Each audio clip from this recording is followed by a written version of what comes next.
I'm a prisoner. So here we go. Therefore, I, a prisoner for serving the Lord, beg you to lead a life worthy of your calling. For you have been called by God. Always be humble. Always be gentle.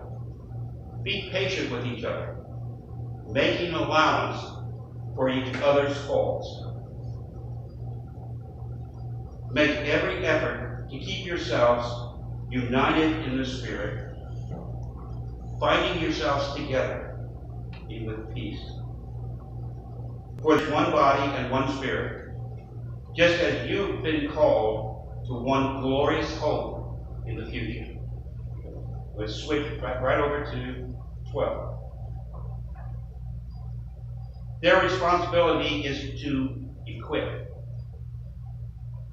God's people to do His work and build up the church, the body of Christ.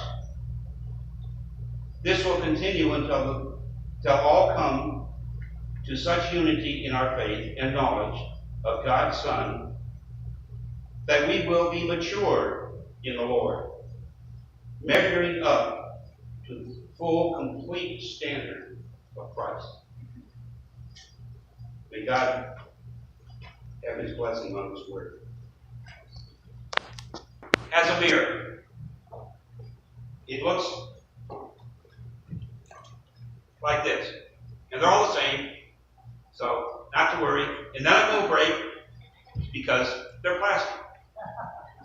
But I'd like you to take, for a moment, take a look inside of it, see yourself, pass it on.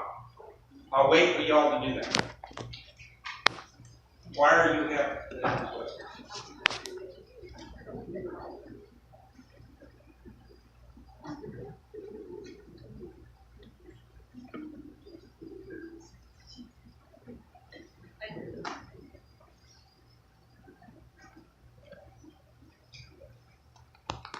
I know all of you are pretty in there, right?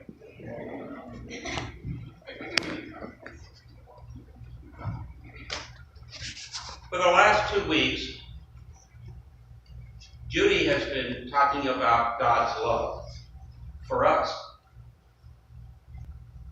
And it was a blessing to hear those. This morning, I'm going to try to turn that around just a bit and talk about what our responsibility is because of that love.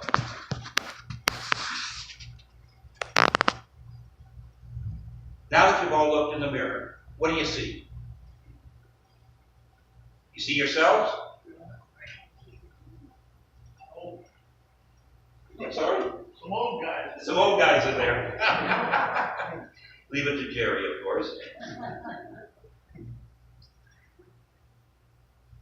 We see our own image. What do other people see in that image? We'll talk about that this morning. What do you look like to others? Do you look like Christ? Do you talk like Christ? Do you want to be like Christ? Good question. I wake up every morning striving for that to happen. Letting people see me and the love I have for everyone.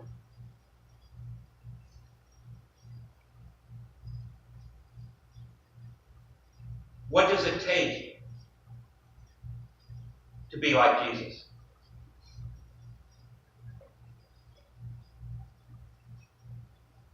It takes some simple things. Number one, be in His Word. Be in this Word every single day. Don't have to take a long time. If you want to take a long time, that's fine. It takes me about an hour or so each day. But for you, it might just take 10 minutes. It might take 5 minutes. Take a verse. Read a verse. And let it be on your heart all day. The second thing you can do is prepare your mind to be gentle, to be kind-hearted, to be loving.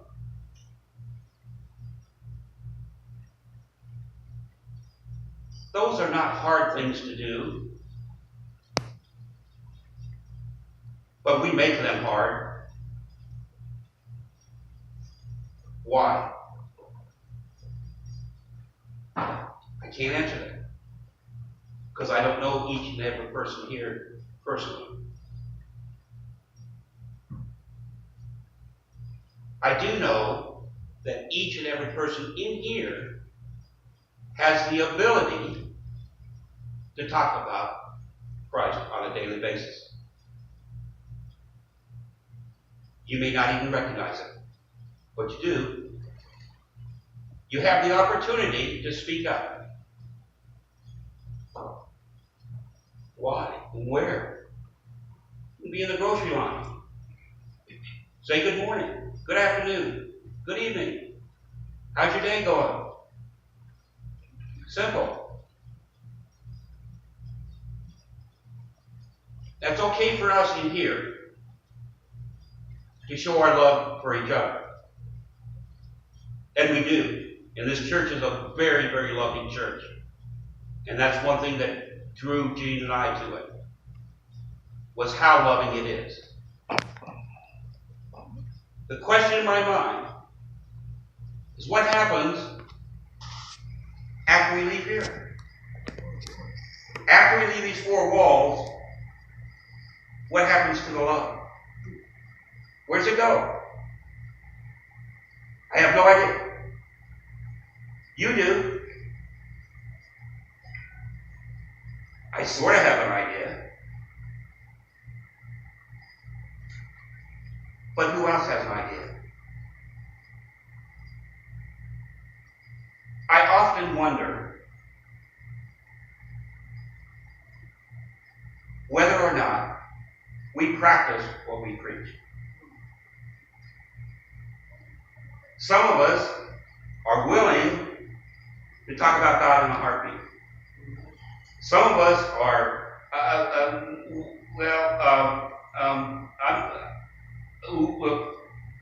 that's okay too. It's a start. Good morning's a start.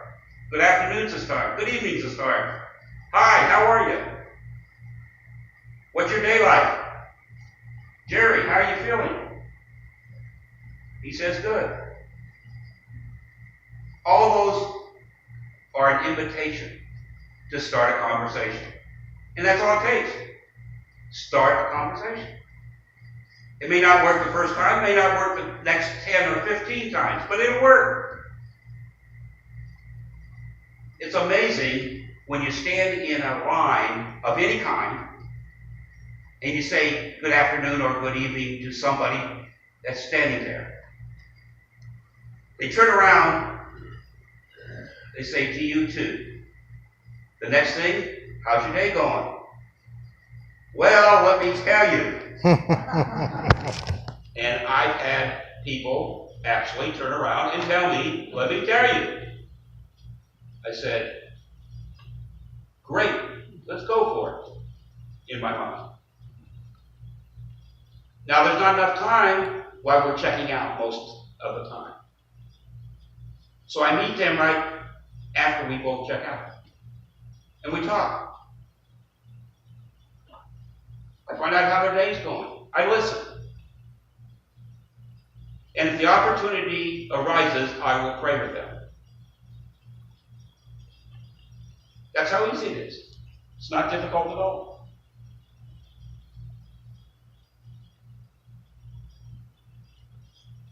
This morning, I'm sure that most of you have these items. This is my iPad, and this is my phone. I think most of you probably have these, or one or the other. These are great devices if we use them